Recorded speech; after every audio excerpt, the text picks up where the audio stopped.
Hey, hey, thank you, Kev Mo. What's so funny about peace, love, and understanding? We like to hear from Kev Mo. Good morning, everybody out there in Chicago listening land, and welcome to another edition of the Live from the Heartland show. This morning it's Michael James, that's me, with Tom Clark. Katie Hogan is taking a little break, and we have a really nice lineup. We're going to have Joseph Mulligan and Chuck Fullenkamp, a couple of guys talking about the 50th anniversary of the Chicago 15 draft record burning on the south side, and we're going to have the MIT history professor talking about the history of cancer. That would be Robin Wolf Scheffler. So let's get ready for 1 hour of good conversation, a little music, and hopefully a lot of inspiration as you go forth in the world to make it a better place. Good morning, Michael. Good morning, Tom. How are you? We seem to be stoking the ramp up to another war here. Well, I don't know. There's a lot of talk about it. I think the blonde-haired, the orange-haired guy said he doesn't want a war, but he's certainly been fanning the flames, and he's got this little pit bull terrier dude on a short leash. Whether John Bolton? John Bolton, I'm talking about. Well, he couldn't get it going in Venezuela, so I guess he wants to do it in Iran because that'll be easier than Iraq. I think they're going to have a hard time anywhere they go, and they might have a little resistance from within the military. Well, they say it's because Iran's messing around in Yemen, and I just want to know, why aren't we ganging up on Saudi Arabia? Because they're messing around in Yemen big time. Probably bigger than anyone else. They're the killers. Says something about where our true alliances are.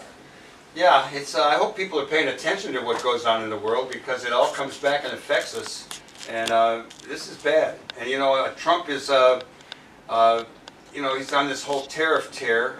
He did alleviate some of the stuff with Mexico and Canada, but he is talking big time about China, and he's still got this farmer deal in place where the farmers are feeling the pinch, even though they're talking about giving them extra money. What's your take on that, Tom? Well, I think the GOP tax can didn't give the defense lobbyists enough money, and their budgets have been running low, so nothing like another war to soak up the armaments industry again. I don't know what else is driving this other than this need to have some kind of warfare going on. We're the ones that start them, we're the ones that can't quite finish them, and we ought to stop this one before it gets rolling. Yeah, well, there might be some real peace demonstrations coming our way. Let's hope we don't have to go quite that far. We got other stuff to demonstrate about, but we can certainly take that one on too. So we have the end of 8 years of Rahm Emanuel as the mayor of the city of Chicago, and a bright new light, Lori Lightfoot, taking oath of office on Monday. It's been an interesting farewell tour for this mayor. Yeah, he's on the radio a lot talking about all the great things he did. It seems like he's skewed the history a bit. One thing I did want to give him some credit for, though, is I saw a story, whether he did it or not, a story about the new library over there at Pratt and Western, with a whole number of affordable housing units. And it's a beautiful building. The guy who built the Heartland building and tore it down ought to look at that building when he's thinking about what he's putting up.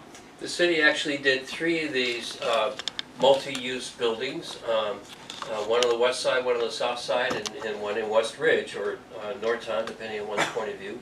And it's a gorgeous building. My grandson's first library card was gotten at that library just a few weeks ago. Nice. I'm going to go over there. They had Lego blocks and everything in the children's section. He was in heaven. But it's a great building, and this summer seniors will be moving into 2 floors above the library. And that, I think, was a really good use of what urban design money is left to do affordable housing. It certainly is far better than what CHA did for the Target at Devon and Sheridan. And you're not sure that this was Rahm's idea? Oh, everyone likes to give the mayor who's in office credit for full things, and I don't think this is something that he dreamed up, but I'll give his administration credit for making good use of public dollars in this case. He really looked happy in all the news clips about his last day. Well, he doesn't have to worry about his debt anymore. Lori is inheriting a pretty significant budget deficit, and we still haven't really solved the pension shortfall, and she has a lot on her plate, but it looks like she's going to have a solid proposal to reorganize the city council. Well, there was Beal, I think gets to keep his chairmanship, but he was the one kind of challenging Lightfoot about what steps she might take, particularly around Scott Wegesbach. And it looks like Scott Wegesbach will be the Finance Committee chair. looks like they got the votes. And that's a pretty significant shift in city council practice, we hope, but certainly in philosophy. And it really is a good sign of things to come. She just has so much on her plate. It was revealed this week that the operating deficit's even bigger than anyone thought. And of course, we hadn't solved the $1 billion next year pension payment that we have to come up with. So I don't know that she has a magic wand for those fiscal issues, other than, again, some significant shifts in how we do business. I got a sense that she's a tough cookie. I mean, I'm not sure that's a correct way to describe her, but I think she's got some will and wherewithal to make some changes. Let's hope so. Meanwhile, another alderman, outgoing as it was. Oh, which one was it this time? Marino got indicted for insurance fraud, amongst other things, trying to pawn off a stolen car that his girlfriend was actually using. Oh, man. He got voted out of office after that story broke, and now is in the process of possibly being locked up, because I think they really caught him. He's had his last day. So what's the word you're hearing from Springfield around several progressive initiatives that seem to be somewhat stalled in Michael Madigan's house? Well, I know that there's the whole legalization of marijuana is right up there in the forefront. The governor wants it to come through, and we know our state rep Kelly Cassidy and our state senator Heather Staines are both working on it. I did see an article in the Times about New York and New Jersey both kind of backing off, and there's an attempt to do that here. I think it might have started with Senator Durbin. It's been manifested through, I'm not sure his name, but he's a rep, he's a Democratic rep.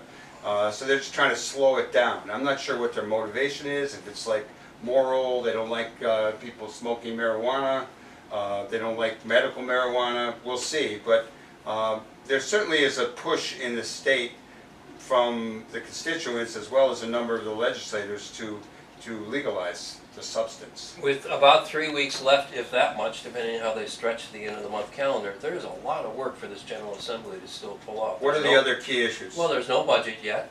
The governor's major objective to introduce a more progressive income tax rate is stalled in the House. That could, emerge later in the session, but here's his major initiative that he just can't get Michael Madigan to get enough votes to pass. And that's a 2-year process to try to move to a progressive income tax rate. Got a constitutional amendment on the ballot, and amongst other things. So if they don't do it this time, then that whole thing's put off another year. Yeah, there's a lot of ads. If anyone who's watching regular TV, I mean, there's a lot of ads talking about this going to the legislature, which will allow there to be a vote by the people of Illinois in the next election. We'll see.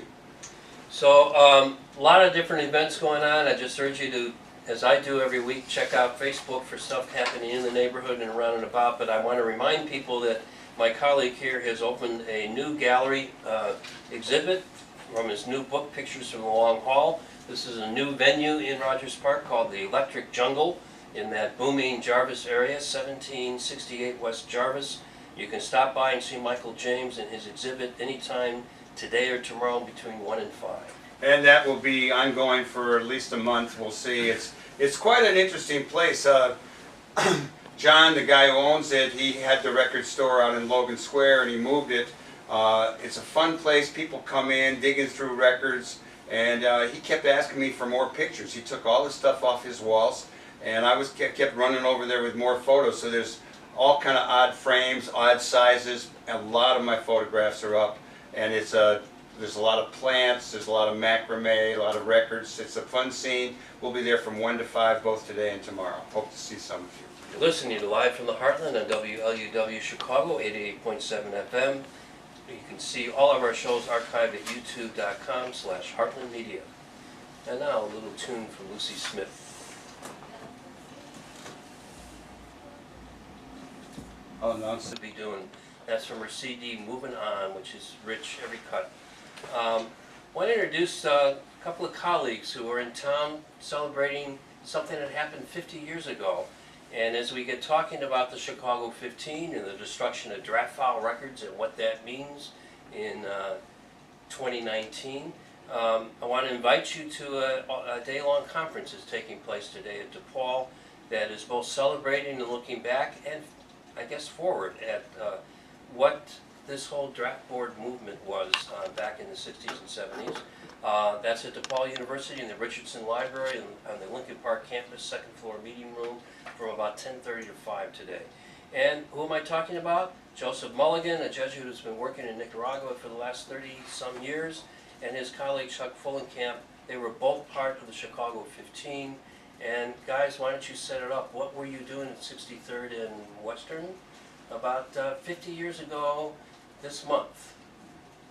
Well, we were 15 people, and we broke into the Selective Service headquarters, which housed 32 draft boards covering the whole south side of Chicago.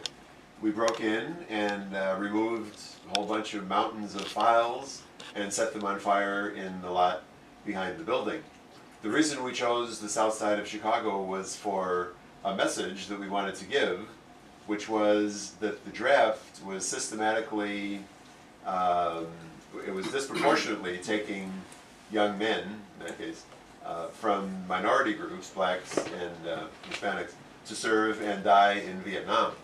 So we were trying to bring that out, and we were trying to do something to disrupt the system as well as to give a public message. So it was a symbolic act, but not only symbolic. And, so we stayed there. It was an act of civil disobedience, nonviolent civil disobedience in the tradition of Dr. King and Gandhi and so forth. We stayed there. We submitted to arrest. We had our trial a year later, and Chuck and I served 2 years in Sandstone, Minnesota Federal Correctional Institution, where we studied quite a bit of theology as well as political science. Let me ask two things. One, tell people, for the younger listeners, just what the draft is or was and how important it was. And then I'd love to hear how you broke in to the building. Good. Just because I might be writing a script someday. We want to see how you guys did it. Okay. Well, maybe to set the stage a little more broadly, the war in Vietnam was a horrible excursion into militarism and the destruction of a country. The traditional principles of the just war theory, both philosophically and theologically, say that it has to be a war of self-defense in order to be justified. It has to be declared by legitimate authority. It cannot take tremendous numbers of lives of innocent civilians. And so on all those counts, we felt that the war in Vietnam failed the test, because the U.S. basically had moved in to replace French imperialism. So we had U.S. imperialism replacing French imperialism after the Battle of Dien Bien Phu in 1954. The U.S. got more and more involved, supporting a puppet regime, a capitalist, pro-business regime in South Vietnam, and then just got more and more involved, more and more lives of U.S. boys, being lost. Up to 60,000 American lives were lost, and well over 1 million Vietnamese. Yeah. So as a response, we wanted to do something that would go further than our own draft resistance. Both Chuck and I had opposed our own being drafted in various ways. And then we decided to do this action, and as I said, we broke in to the building. We had rented an office, the Mount Carmel bookstore, in the building. The building was not a super secure military building by any means. It was a civilian building, a private building that the Selective Service System had rented some of the offices. We rented an office, so we had our people in the building during the night of May 24th over into May 25th, 1969. And so at one point, Chuck was inside there, I was outside in the car with the gasoline, and so they broke in and removed all the files, mountains of files, and we had a nice bonfire in the back and destroyed those files, paralyzing, at least suspending for 6 months, the functioning of those 32 draft boards, so they could not draft people during that time. Chuck, how did you end up in the south side of Chicago on that particular Saturday night, Sunday morning? What brought you to that particular point in time? You're not a Chicagoan.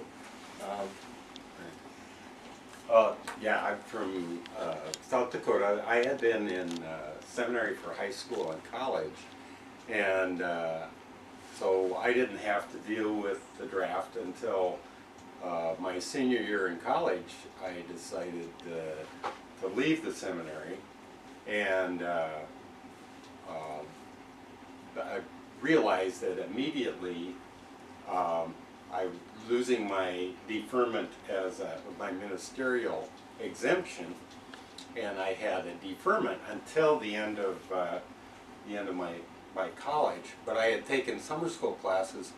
I only needed 3 credits for my last semester. But if I weren't going full time, I would have been drafted immediately. So taking a full course allowed me some time to think about what I was going to do. So the first thing I did was to inform my draft board that I was a Catholic. I believed in just war theory, and the war in Vietnam did not meet, as Joe explained, it was not a just war, so I couldn't participate. If they had another war, they could contact me, but I was resigning from their organization. I got an official letter back. There's no provision in selective service for resigning from the organization. So, I continued to think about it, and I was a counselor in college gave me a book to read, which had bibliography that started with autobiography, Mohandas Gandhi, The Story of My Experiments with Truth. And I read that and decided that not only was the Vietnam War unjust, there really weren't any really just wars.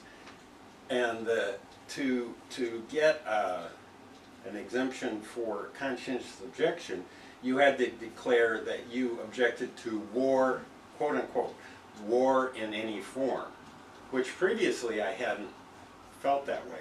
But I could sincerely say that. And I went home at Easter time after spending an overnight at the right before Easter and on Holy Week at a retreat, thinking about this, deciding, oh, I can legitimately ask to be a conscientious objector. So I went home and told my father, I finally figured out what I'm going to do. I'm going to apply for CO. If I don't get it, I guess I go to prison. My father, World War II veteran of the Navy, just hung his head, turned around and walked back. Where did we go wrong? Oh, no. Later on, Did he come around? he came around. Good. So I think a lot of us found that with our parents once they took part of the journey with us. So how did the peace community react to this action at that time? What you called your creative destruction of draft power. Our intention was that it would encourage further action, that it would encourage young men, since the draft was only for men, encourage young men to resist, to think seriously about the war.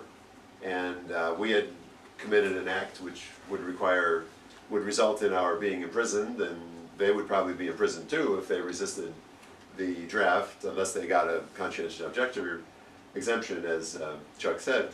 So we wanted to encourage that, and also to encourage other actions.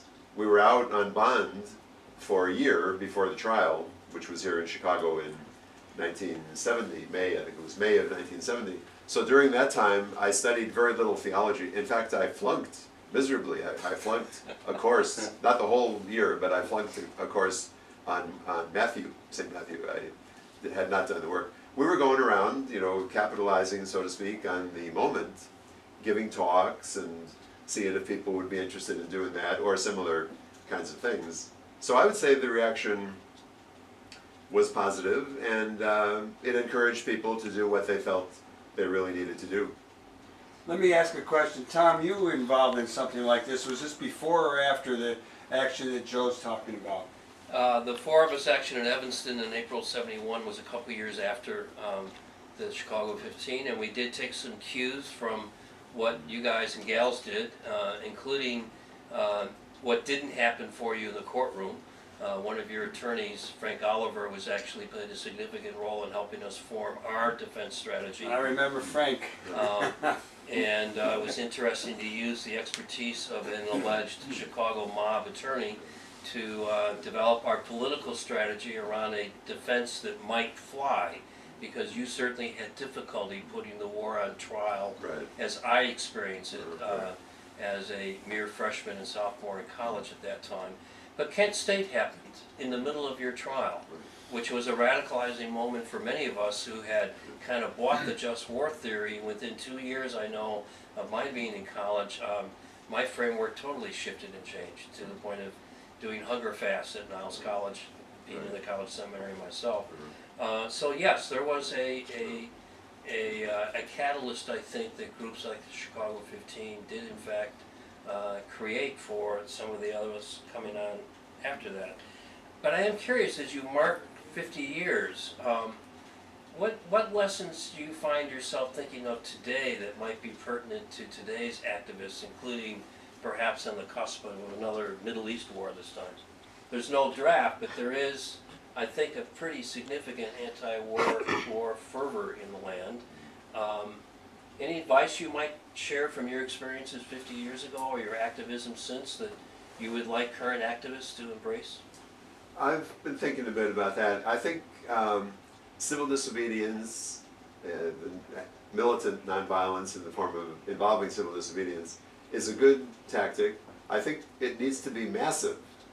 I mean, if we want to think of being in line with the tradition of Gandhi, Dr. King, those are massive acts of civil disobedience, which could really tie up roads and buildings and involving hundreds, thousands of people, as in the case of Gandhi and Dr. King.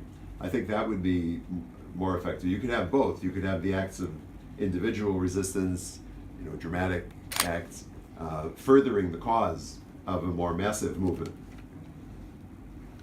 And in fact, there are still some folks under the banner of plowshares Right. who are doing the classic questioning the militarization of our country and installations that many feel are not necessary anymore or make us more a target than our defensive moves. Yeah. Chuck, what do you think activists might learn today from what you were doing 50 years ago or even since?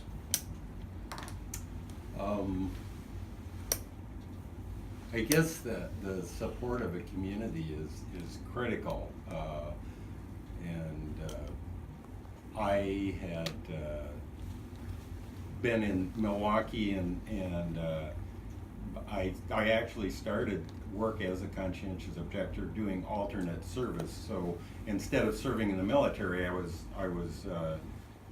required to do 2 years of service as a conscientious objector, and I did that in Milwaukee with the Catholic Worker House there, and that was a community that was supportive. So I think developing a community, making connections with people that can support each other, so if someone does do some kind of activity that takes them into jail or prison for a while, there are people to support the family and maintain contact. I think developing community is really important.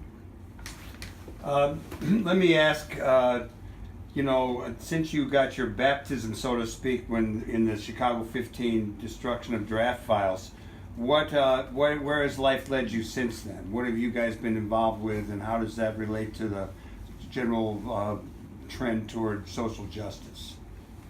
Well, I got more involved in the whole question of the general issue of U.S. foreign policy, and especially in what was called the Third World, Latin America in particular. And so I moved to Nicaragua. I had worked in the U.S. in solidarity movements, educational programs, consciousness raising, about Chile, for instance. Not long after we got out of prison, soon after there was a horrible coup instigated and supported fully by the United States. September 11th. September 11th. September 11th, 1973, against the democratically elected physician president of Chile, socialist, Salvador Allende. So I was involved in that in Chicago and also in Detroit. Then I moved to Nicaragua, and in November of 1989, there was a horrible massacre in El Salvador at our Jesuit university in El Salvador. massacring 6 Jesuit priests and 2 women who were on campus. And so I just felt I had to come to the U.S. right after. From the funeral, I came directly to the U.S. and I started talking with Phil Berrigan and Liz McAllister and others in the movement. And we got an action going at the White House for, I believe it was January 5th, 1990, in which Phil and I threw some blood, which included some of the blood of the martyrs, on the front gate posts of the White House. We didn't make a dash for the pillars. We had thought of that, but I think we would have been risking our lives in a serious way, or at least getting tackled roughly by the Secret Service. But we did throw the blood on the gate posts of the White House, saying that this is where the blood is. It's on the White House, the hands of the White House, the hands of the president, because the U.S. had supported tremendously the military and even the death squads of El Salvador. So that was one action of civil disobedience that was kind of in continuance with what we had done in 1969. Phil and I just served a night in prison for that. And then since then, I've done a few other actions. At the School of the Americas, I was involved in crossing the line, served 3 months in the Muskogee County Jail, which was a lot different from Sandstone, Minnesota. Is that in Oklahoma? Where we were. Yeah, Sandstone is kind of Georgia. plush. Minnesota, Georgia. This was Fort Benning, Georgia. Oh, okay. right, and so I've continued a little bit with acts of civil disobedience, not many more, but in general, I have devoted a large part of my life and work to working for justice and peace regarding U.S. foreign policy. We have to get you guys off to this conference at DePaul, but Chuck, I wanted to ask you, now in retirement back in South Dakota, what kind of acts, patriotic acts have you been engaged in over the last 50 years? Well, it sort of retired a bit from the peace movement. I got married and had 3 children. Now I have 6 grandchildren. I consider that good peace. Yeah, that's good. That's right. We need more cadre for the cause. That's right. But I started working using technology training, computer training for people with disabilities, and I've been down to Nicaragua and brought computers to help with people who are blind and deaf or physical disabilities. And I'm trying to look at using technology to deal with, perhaps using 3D printers to recycle plastic and create an economy to deal with some of the plastic that's Mucking up the oceans. Exactly. Yeah. It'd be great to have you back on to talk about your success with that kind of work in retirement. Yes. So Joseph Mulligan, Chuck Fullenkamp, you can see them both along with a bunch of other folks looking back 50 years at the Chicago 15, which involved the destruction of draft file records on the south side of Chicago in 1969. The conference is taking place at the Richardson Library on the DePaul Lincoln Park campus on the 2nd floor meeting room. Lunch is included. Please join us between 10:30 and 5 o'clock today. And thank you so much for joining us this morning on Life in the Heartland. Well, thanks for having us. Onward, brothers.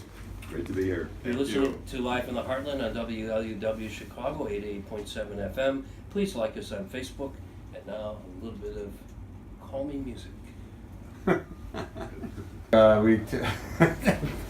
Okay, that was good. And who was that we were just listening to? We were listening to Bill Buchholz, who is a Native American flute player and storyteller who I've had the great pleasure of meeting the last month or so, and he graciously supplied me with that CD.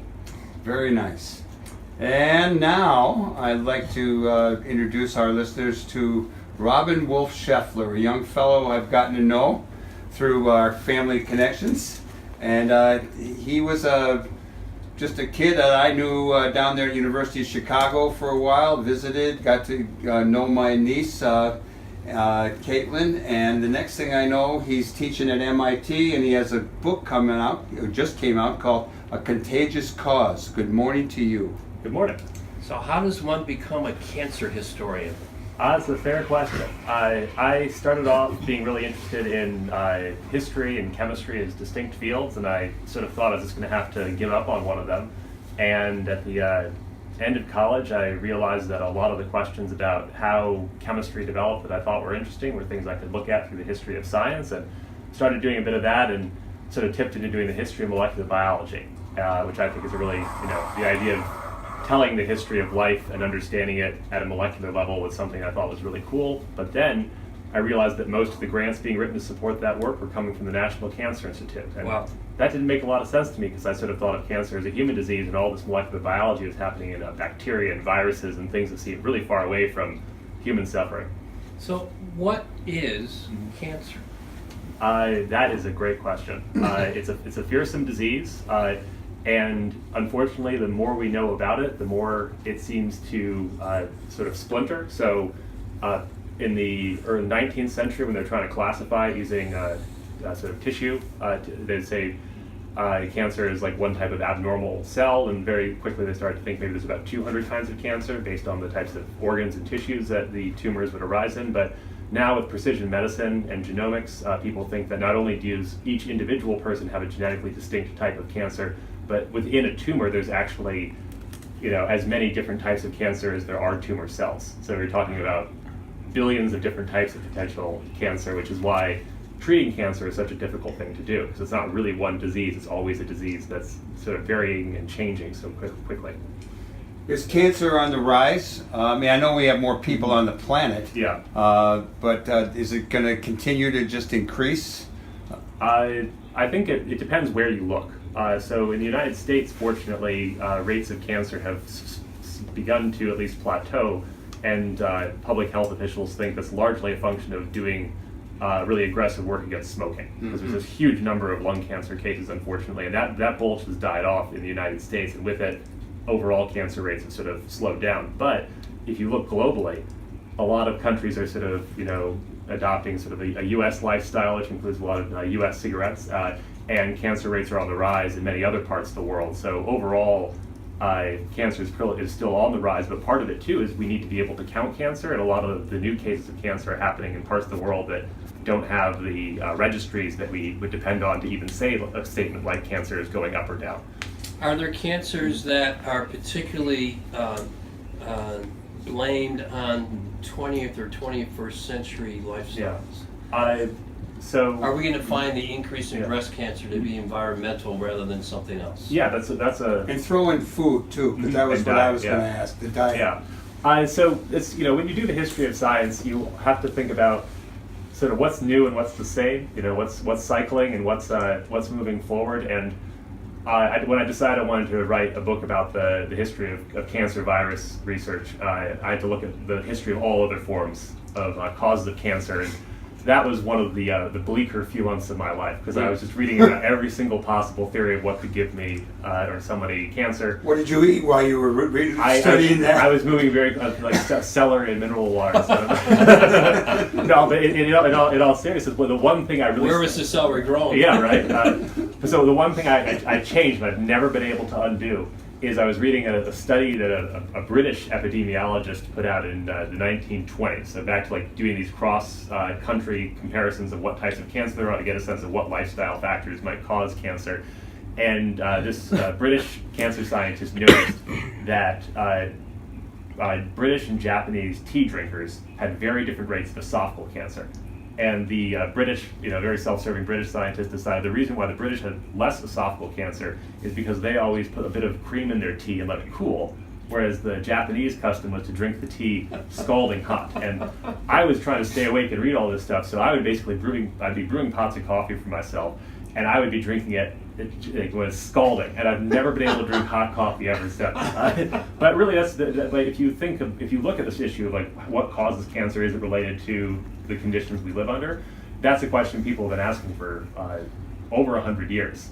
And what's remarkable is both how the same explanations or targets keep coming up, but also how cancer is a disease that changes depending on its particular circumstances. Tobacco. Really societies that use a lot of really heavily fermented products, and then so as those, what we eat and how we live changes, so too the different types of cancer that we're at risk of. Changes in diet can be helpful for dealing with stuff like intestinal cancer, but then increasing exposure to radiation and other things can evoke new types of cancer. So cancer is always changing. So we got environmental factors, Yeah. but there's also this notion of contagious cancer, like Yeah, you're yeah. catching it from somebody else. Mhm. Yeah. I had never thought about it, or I didn't know that. I mean, I've had, my mom had a little cancer, my sister had a little cancer, and my brother just passed away with cancer. Yeah. You and I were there. So I'm just wondering how you get it. So how much of it is contagious, do you think? Yeah, so contagion is a really big idea that people use for relating. 'Cause I want to know disease. who to stay away from. Well, that goes to the core of it, which is that cancer is already it's a bad way to die, especially if you're in an era before painkillers and So we just watched that. surgery. Yeah, It's painful. I mean, Yeah. I came out of watching my brother pass away thinking, well, it's great that he got to be around another week or two with all this medicine, but then it was just like 10 days of, Yeah. who needs to be there and go through this. Yeah. So I started looking to states like, out on the West Coast and where they, you got a right to die if you want. Mhm. Yeah, but so a lot of our fear of cancer is very closely tied to our understanding of what a good death would look like, and Yeah. very much that cancer is something that takes away a good death. And this has been something that people have been worried about in many ways for as long as cancer has been around. And that's already makes cancer a fearsome and really hard disease. But then the additional element is if you think it's contagious, the first thing you'll do if you think something's contagious is you will run away. And so if you think of other diseases, outbreaks of plague where people are so scared of infection they're unwilling to bury the dead, and the types of social alienation and breakdown around sickness that can happen, the idea of contagious cancer is a very scary idea, but it's also something that, because it sort of stigmatizes cancer further, doctors and nurses who work with cancer on a regular basis always want to say, no, cancer is not contagious. It's not something that you directly catch in the way you would catch the flu. But nonetheless, that's an idea that people have really held on to. There's actually a case outside of Chicago, a town in Niles, Illinois, in the 1960s that I came across, where they were convinced there was an infectious outbreak of leukemia. And they brought in the public health service, and they were convinced they found a virus, and the town was beginning to treat leukemia like an epidemic illness. And a young woman survived having leukemia, but when she was photographed by a photographer for Life magazine a few years later, she refused to be photographed with her face to the camera because she was so afraid of still being stigmatized as someone who carried infectious cancer. So there's that. It's a very, very powerful fear. Overall, cancer is not contagious in that way, but what does happen, and what I'm was interested in, is how infection with certain viruses can predispose you to come down with cancer. And the big candidates there today are chronic hepatitis B infection and HPV infection, which account for globally, I think, roughly 1 in 7 cancers. Yeah, so it's a huge number. But optimistically, you can vaccinate against those I was just going to infections. say, we do have new medicines that will help particularly young women Yes. at an early stage avoid some of those. Yeah, so But vaccines are controversial for yes. other reasons. I don't recommend going more than a page into the Google search results of cancer virus. After you hit my book, you can stop looking. But no, so you get into these big so this idea that vaccination could be used to treat cancer is both a very powerful idea, but also a very controversial idea because of its associations with vaccination as a whole. Several cancer viruses, as objects of study, actually emerge out of safety debates and sort of sparring over what type of polio vaccine should be made. So it's really and that was what I discovered, was that people had sort of thought you sort of have an infectious disease and vaccination over here, and then you have cancer over there, and they're not really things that ever link up. And what I found when I started looking is actually people often are trying to use the strategies from one area to solve the problems of cancer in a way that we don't think about it. Growing up, I'm growing up kind of after the polio scare. I have a cousin who died from it. Mm-hmm. I remember lining up at the doctor's office on Saturdays with mass inoculations taking place. Why did public opinion seem to shift about the value of vaccines? Mm-hmm. What can you say as a historian of science that might help people feel more definitively about the value of vaccines? I think a few things have shifted, and some of them often, ironically, they're the manifestation of things that I otherwise think are sort of useful trends in society. I think that people as a whole have become much more confident in their ability to talk about science and medicine, and that's a trend in activism that goes back to ACT UP and the HIV/AIDS movement. But along with that, the value or trust in experts has really declined. And I think that doctors and scientists have not quite caught up yet with the idea that they don't not only need to be coming up with important and useful discoveries, but sort of talking about them much more directly and transparently rather than just saying, I'm a doctor. Trust me. Trust me. Yeah. And there also are, and then the other thing too is that balance between the individual and the collective, and understanding that when you get vaccinated, you're not only doing it for yourself, but you're doing it for a community. And of course, anyone who is around people who have compromised immune systems, or the very young, the very old, having a vaccine is not just about protecting yourself; it's also about protecting them. And I think that so often, the way the focus of the concern over vaccination focuses like, what about me? Just me, and sort of taking a very, very individualistic view of sort of what vaccination means as a benefit to society. Why do we hear so often that the cure is sometimes worse than death? Thinking of your recent experience with Bull. Yeah. My next door neighbor is a county hospital doc, and he's in pain management, oncology. Yeah. And he's opened my mind a bit about what docs are trying to do now to keep people comfortable. And Yeah. the problems, the challenges he faces within his own profession to care for people that way. Yeah. What can you say about the really invasive treatments and fighting cancer? We use all these war language when we talk about it. It is doing damage to the body to try to get cured of this disease. So what can you say about what we're discovering? Talking about chemo, radiation, all those Yeah. kind of things. Yeah. And I think, the sort of the artist and critic Susan Sontag has written very critically, or wrote very critically about the idea of waging a war on cancer, and how that leads you to treat cancer as an enemy that needs to be rooted out of the body, and doctors could become so focused on fighting the disease that they sort of forget about the person. And I think that's a very sort of important thing to sort of temper our understanding of what the cure for cancer looks like, is because curing cancer is not just about getting rid of the disease, it's also allowing someone to live a life, and if you are sort of doing something, another saying is the dose makes the poison. Like these are therapies that can be very dangerous, and they're dangerous by design, and sort of we need to use them carefully, but understanding that therefore being treated for cancer, being cured of cancer, is not just a medical procedure, it's about the recuperation afterwards. It's about having social services and support. It's about having community that can support that person. And very often doctors were trained and sort of acculturated to only focus on rooting the cancer out, and they're not really taking that holistic view of the patient sort of during and after treatment. That is, when we think of curing cancer, is probably something that we want to be part of the conversation as well. When I talked to my brother as he neared the end of his life, first when he discovered that he had cancer, I have a friend who had cured himself of cancer through diet. That's what he says, and he takes a very strong position about natural methods. And when I talked to my brother, and he just said, well, Steve Jobs waited too long, and it was too late, and he felt that he was already into it too far, that he couldn't really try alternative methods. What's your take on the movement around alternative methods to curing cancer? In other words, the more holistic food you eat, rather than chemo, radiation, those kind of things. Yeah, well, this is the point in the conversation where I say I'm a doctor, but I'm not that kind of doctor.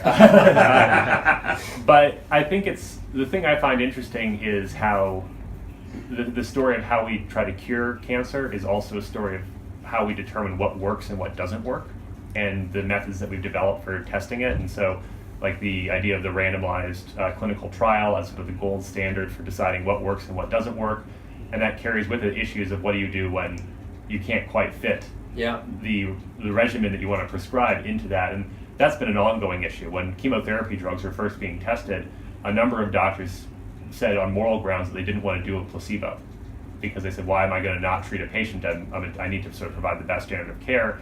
And then you get into broader questions now, like how do you how is cancer diagnosed? Yeah. When you say cancer goes away, what did you did you have? And you get, and so it's a very challenging question to sort of say what counts as effective. The question of where the endpoints are of a cure. Do you wait for 2 years, 3 years, 10 years to say that something has been eliminated? And then now, of course, one of the things that's happening is certain types of cancer are so rare that it's impossible to do a clinical trial in the way that you sort of statistically would want them to do. So you get back much more into this position of like people saying, well, this worked for me, and then the question is like, who do you trust, and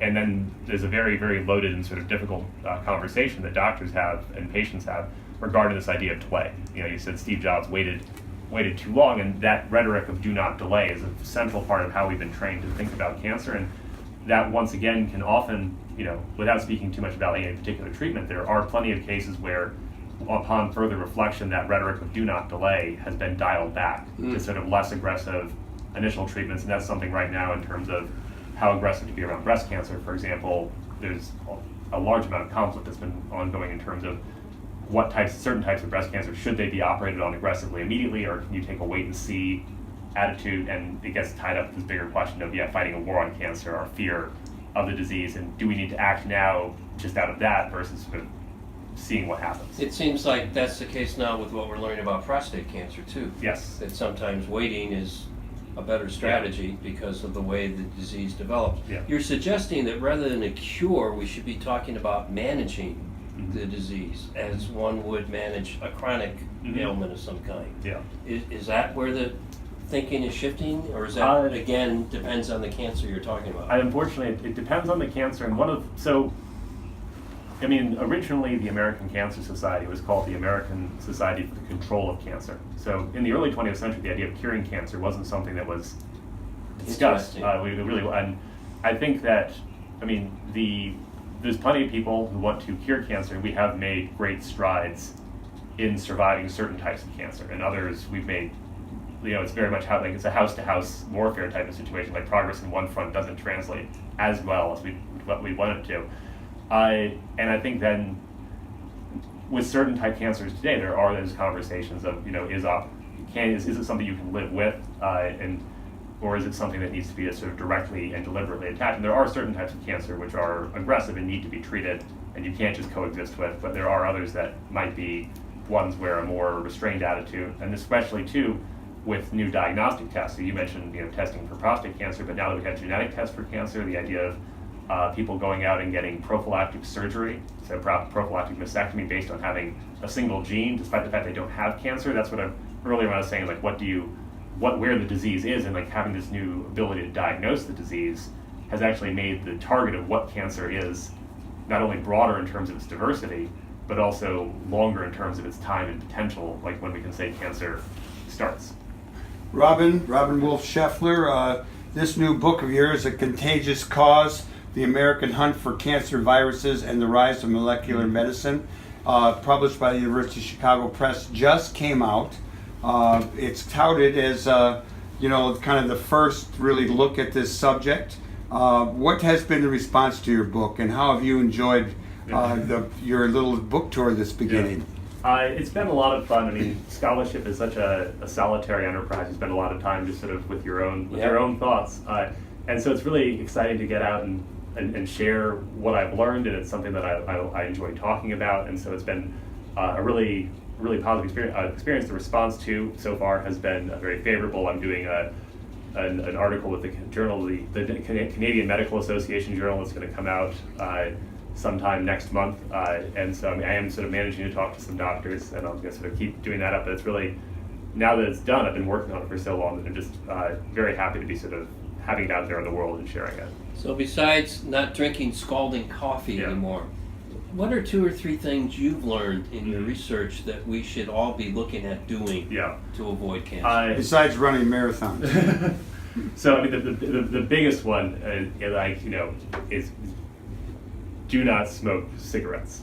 It's one of the biggest things that any individual can do to bring their risk of cancer down, and also given that sort of a lot of the compounds in nicotine tar are interacting in all sorts of bizarre ways that we don't fully understand as sort of an amplifier. So, And is it tobacco or the way they manufacture cigarettes, do you think, that is the prime cause? And what about vapes?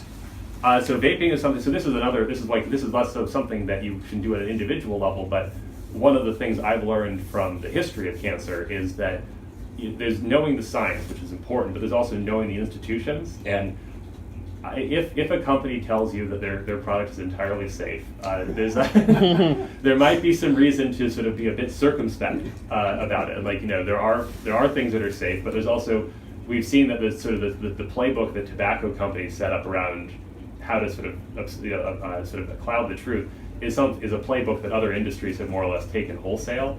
And so often, even if there's sort of what people will claim to be scientific controversy, you can often sort of get a better sense of what you should do by examining who says the controversy is there. And that's more of a how to sort of think about things looking forward. And then also, if the HPV vaccine is not just for cervical cancer, it's also for a whole range of other cancers that are being discovered. So getting that vaccine can be very beneficial.